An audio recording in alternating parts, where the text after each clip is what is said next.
Бақа мен кірпі ертегісі. Көлшік маңындағы көгалда бақа мен кірпі бір-бірінің түрін көріп қайран қалысыпты. Көзі бадырайып, жүрегі лүпілдеген бақа, «Тұла бойың түгел тікенек, не деген тұрпайсың?» депті кірпіге.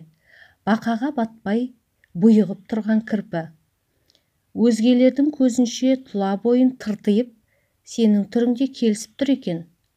Түріңді көргенде денемнің түршіккенін-ай», деп тікенектерін тікірейтіп, тұмсығын тыжырайтып күліп жіберіпті.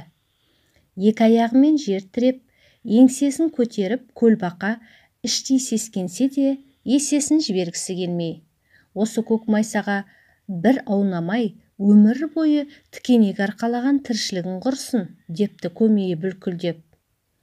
«Бұт-борбайыңды шөпке жырғызып, жалаңаш жүрген сенің тіршілігін құрсын», депті кірпі, тікенек арқасын шегірге үйкеп қойып.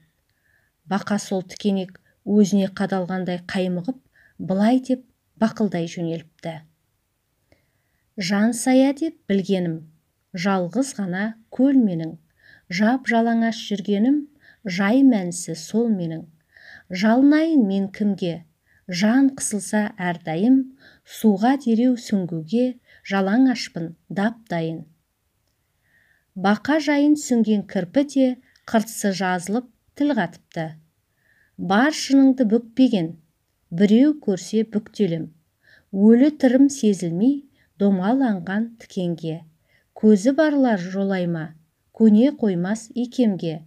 Мен бір жатқан шоғайна, жыланды да жабысып, жылжытпаудың еп осы.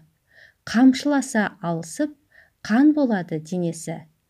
Кірпі соны айтып, жылан ұстағандай жиырыла қойыпты. Бақа шоп етіп суға сүңгіп кетіпті.